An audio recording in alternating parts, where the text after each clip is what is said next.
Hai teman-teman, kembali lagi bersama saya David Cahyadi dan hari ini saya akan bicara tentang sebuah tips mudah untuk memudahkan Anda mengecek soal pembukuan Anda. Nah, pembukuan Anda itu biasanya kalau orang itu paling males ngecek pembukuan ya. Kalau misalkan Anda jualan bakmi sendirian, Anda nggak usah pakai pembukuan. Anda cuma perlu satu buku tulis sinar dunia, Anda coret-coret di sana, hari ini beli berapa, jual berapa, segala macam, dan sudah beres. Karena semua uang Anda yang pegang.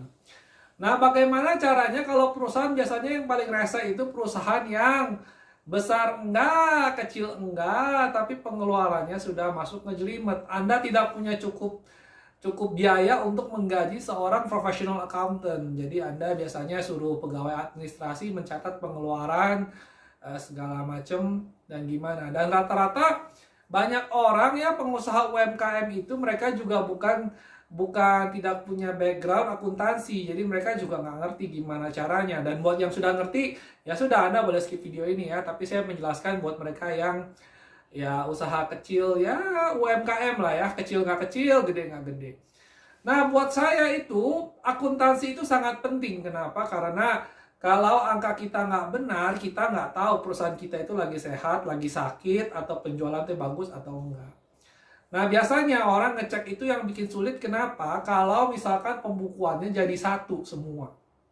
Jadi satu dalam artian apa?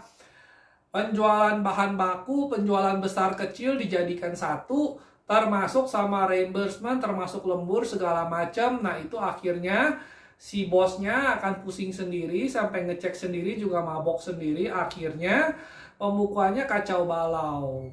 Nah, saya akan berikan satu tips sederhana bagaimana supaya perusahaan Anda bisa lebih efisien, lebih hemat pegawai, lebih hemat waktu, dan mengurangi peluang kecurian ya, peluang yang nilep-nilep segala macam.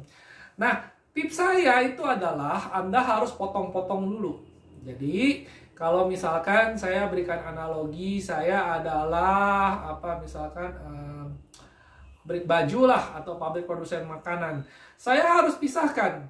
Pembelian itu harus ada pembelian besar, langganan yang istilahnya tiap hari kita kirim secara rutin, kita kirim secara berkala terus. Jadi pesannya itu istilahnya pelanggan kita lah. Sama pelanggan retail itu biasanya kita pisahkan dulu. Jadi jangan sampai ada penjualan yang 300 juta, 400 juta, terus ada pembelian yang 5.000, 10.000, itu akan bikin Anda bingung sendiri. Karena kenapa? Nanti laporannya akan panjang lebar, isinya ada 500 juta, ada 3.000, ada 3.500, Anda akan bingung sendiri.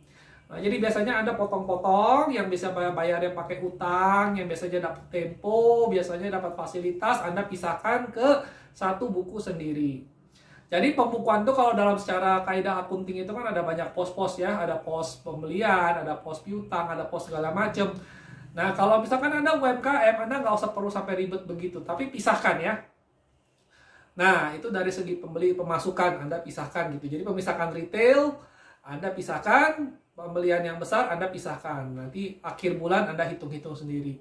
Tujuannya kenapa dipisah-pisahkan? Jadi kalau misalkan terjadi kesalahan hitung, yang besar itu biasanya nggak mungkin salah hitung. Kalau ratusan juta itu kemungkinan salah hitungnya sangat sangat lebih kecil dibandingkan dengan pembelian yang 3.500, 5.000, 10.000. Jadi Anda pisahkan.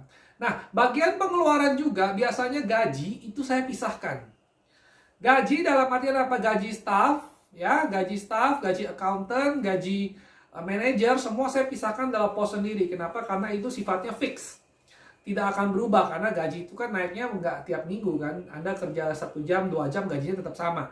Nah, itu jadi pos itu lebih gampang. Jadi pada saat saya ingin ngecek, saya akan cek itu biasanya pekerjaan yang borongan. Borongan, lembur, harian, nah itu akan saya bisa lebih gampang saya cek. Nanti tergantung dari skala perusahaan Anda. Kalau misalkan perusahaan Anda besar, lumayan medium gitu, Anda bisa nanti pada saat yang gajian ini Anda bisa pecah-pecah lagi gitu loh.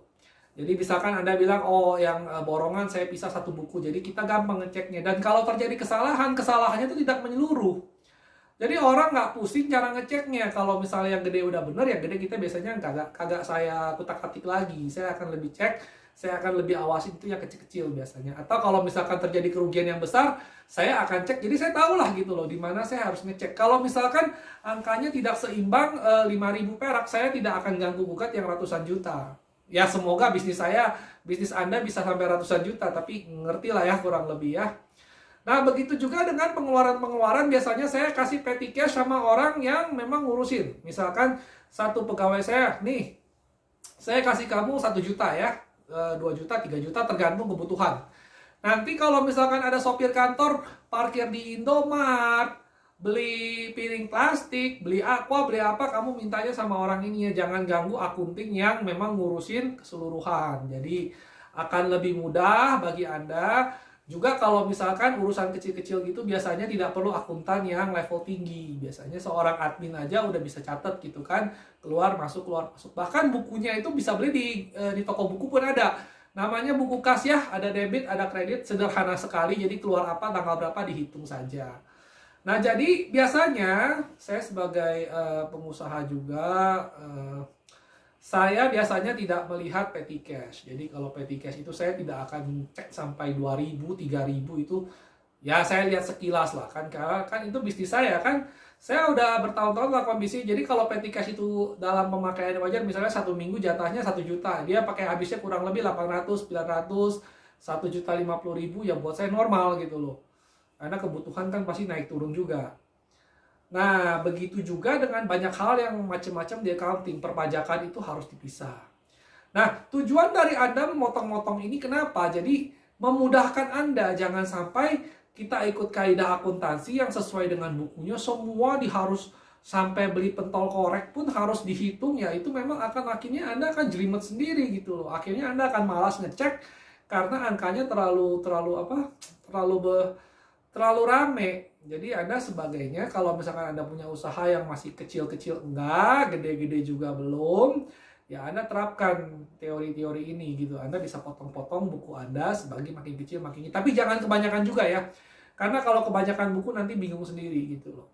Jadi biasanya yang paling gampang itu Anda petty cash 1, Anda kasih, ya sudah, itu pakailah untuk hari-harian.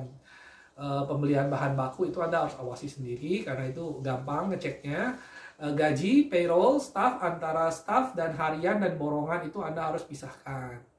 Nah, nanti saya nggak tahu perusahaan Anda ada pos-pos apa lagi, tapi biasanya kalau pos yang memang suka rutin, itu biasanya ada bukunya sendiri. Nah, pos yang bervariatif itu, nah biasanya kita lihat variasinya itu apakah membingungkan, apakah perlu dibuat buku sendiri, atau mungkin bisa dijadikan masukan sebagai petty cash. Oke, nah untuk video kali ini cukup segitu aja. Jadi ingat ya, dalam kerjaan, dalam bisnis kita itu banyak hal yang sebenarnya kita bisa akalin supaya lebih mudah dan lebih enak dilihat, lebih mudah untuk dikontrol, lebih mudah untuk diawasi. Ya, itu tinggal pintar-pintarnya kita aja, semua bisnis unik. Oke, nah sekian saja dan terima kasih telah menonton. Kalau Anda suka, Anda boleh like and subscribe, dan masih banyak lagi video-video saya yang kurang lebih seperti ini juga. Oke, sekian dan sampai jumpa.